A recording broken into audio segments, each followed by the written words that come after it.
साथ संगत जी, प्रेम से कहना धन निरंकार जी। एक नई साखी के साथ स्वागत है आप सभी का आपके ही अपने चैनल पर। आज की साखी का विषय है भगवान कहाँ है। चलिए सुनते हैं आज की ये साखी। साथ संगत जी, संदीप कई दिनों से बेरोजगार था।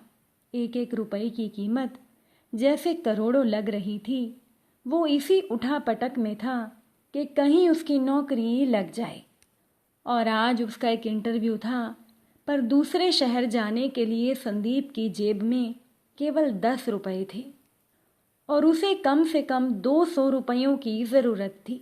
अपने इकलौते इंटरव्यू वाले कपड़े रात में धोकर पड़ोसी की प्रेस मांग के तैयार कर पहन, अपने योग्यताओं की मोटी फाइल बगल में दबाकर 2 बिस्किट खाकर संदीप निकला।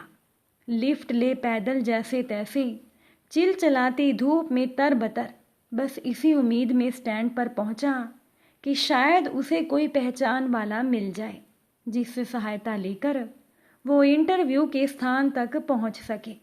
लेकिन काफ़ी देर खड़े रहने के बाद भी संदीप को कोई नहीं दिखा।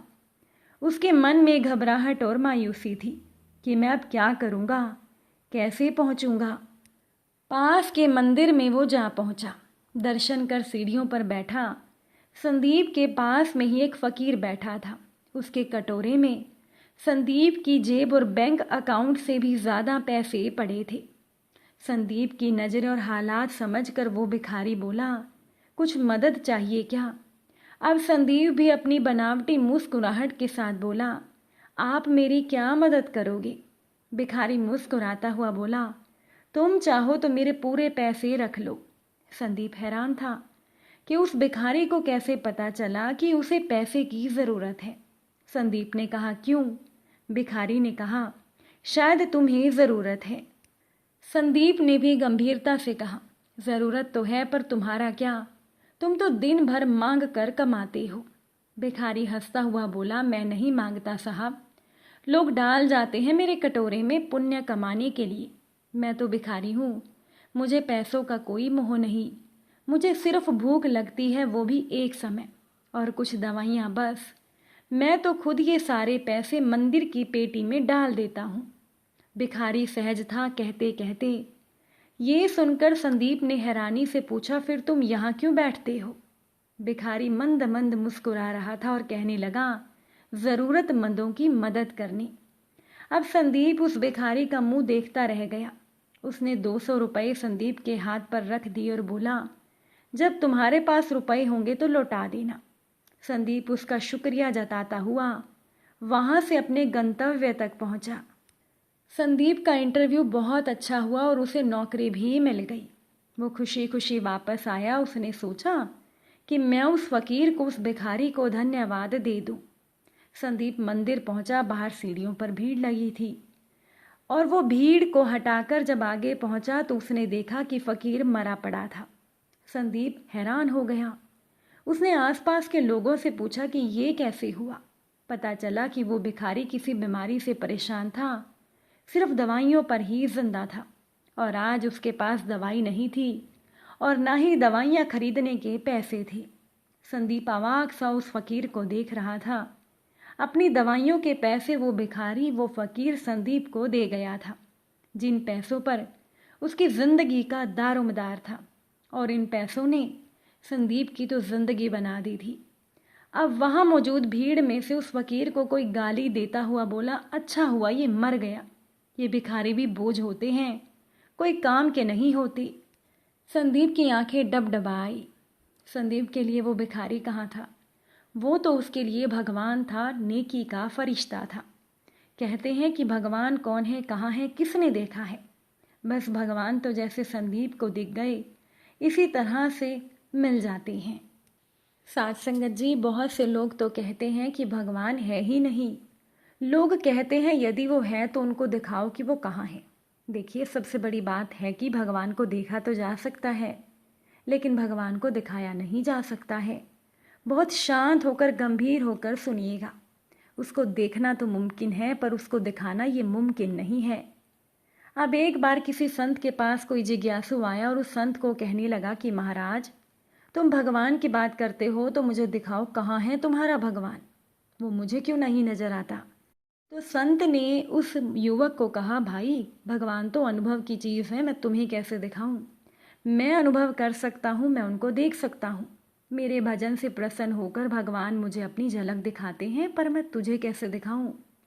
अब उस जिज्ञासु को, उस युवक को ये बातें अच्छी नहीं लगी। उसने हट करते हुए संत को कहा, मुझे ये सब बातें मत बोलो, ये ज्ञान की बातें मुझे सुननी ही नहीं है। तुम दिखा सकते हो तो दिखाओ कहाँ है तुम्हारा भगवान। संत ने जिज्ञासु को बहुत समझाया, भजन की, साधना की बातें बताई, पर उसे तो कुछ समझ ही नहीं आ रहा था। वो बार बार कहता कि तुम मुझे अपना भगवान दिखाओ, कहाँ है तुम्हारा भगवान, मुझे दिखाओ। तो संत ने एक युक्ति निकाली, और वो जानते हैं क्या युक्ति थी। संत ने क्या किया कि वहाँ पास में एक पत्थर पड़ा था। संत ने वो पत्थर उठाया और जोर से उस जिज्ञासु के पैर पर मारा। इतनी जोर से वो पत्थर उस जिज्ञासु के पैर पर पड़ा कि वो व्यक्ति तड़पने लगा। उसे दर्द होने लगी, वो चीखने लगा कि हाय मैं मर गया, हाय मुझे चोट लग गई, बड़ी तकलीफ हो रही है, बड़ा दर्द हो रहा है। जब उसने ये बात कही तो संत ने उसको हंसते हुए पूछा, मुझे दिखाओ कि कहाँ है तुम्हारा दर्द, मुझे तो नहीं दिखाई दे रहा। तो वो जिज्ञासु रोता रोता, तड़पता तड़पता दर्द में कहता है, अरे महाराज, दर्द को तो महसूस किया जा सकता है, दिखाया थोड़ी ही जा सकता है। अब मैं आपको कैसे दिखाऊं कि कहाँ है मेरा दर्द।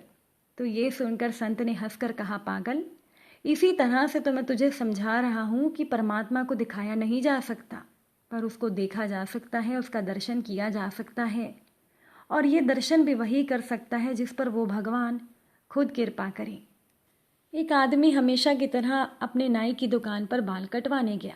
बाल कटवाते समय देश दुनिया की बातें हुआ करती थी, और आज भी वो सिनेमा, राजनीति और देश की बातें कर रहे थे कि अचानक भगवान के अस्तित्व को लेकर बात होने लगी। नाई ने कहा, देखो भाई, आपकी तरह मैं भगवान के अस्तित्व में विश्वास नहीं रखता। उस आदमी ने पूछा, ऐसा क्यों कहते हो। नाई ने कहा, अरे समझना बहुत आसान है, बस गली में जाइए और आप समझ जाएंगे कि भगवान कहीं नहीं है। आप ही बताइए, अगर भगवान होते तो क्या इतने लोग बीमार होते, इतने बच्चे अनाथ होते। अगर भगवान होते तो किसी को कोई दर्द तकलीफ ना होती। नाई ने बोलना जारी रखा, मैं ऐसे भगवान के बारे में नहीं सोच सकता जो इन सब चीज़ों को होने दे, तो आप ही बताओ कहाँ है भगवान। आदमी एक पल के लिए रुका, कुछ सोचा, फिर बहस बढ़े ना, इसीलिए वो चुप ही रहा। नाई ने अपना काम खत्म किया और आदमी कुछ सोचते हुए दुकान से बाहर निकला और कुछ दूर जाकर खड़ा हो गया। कुछ देर इंतजार करने के बाद उसे एक लंबी दाढ़ी मूछ वाला अधेड़ व्यक्ति उस तरफ आता दिखाई दिया। उसे देखकर लगता था जैसे वो व्यक्ति मानो कितने दिनों से ना नहाया हो। वो आदमी तुरंत नाई की दुकान में वापस घुस गया और बोला, जानते हो इस दुनिया में नाई नहीं होते। नाई ने कहा, भले कैसे नहीं होते, मैं तुम्हारे सामने खड़ा तो हूँ, मैं नाई हूँ। आदमी ने कहा, नहीं, अगर नाई होते तो किसी की भी लंबी दाढ़ी मूछ ना होती, पर वो देखो सामने उस आदमी की कितनी लंबी दाढ़ी मूछ है। तो नाई बोला, अरे नहीं भाई, नाई तो होते हैं, लेकिन बहुत से लोग नाइयों के पास नहीं आते। आदमी ने नाई को रोकते हुए कहा, बिल्कुल सही, यही तो बात है कि भगवान भी होते हैं, पर कुछ लोग होते हैं जो भगवान के पास नहीं जाते और ना ही भगवान को खोजने का प्रयास करते हैं। इसीलिए तो दुनिया में इतना दुख दर्द है। भगवान तो हर जगह है, बस हमारे अंदर भाव की ही कमी है। अगर आज की ये साखी आपको अच्छी लगी हो, वीडियो को लाइक शेयर ज़रूर कीजिएगा। आप सभी से फिर मुलाकात होगी नई साखी के साथ। साथ संगत जी, प्यार से कहना, धान निरंकार जी।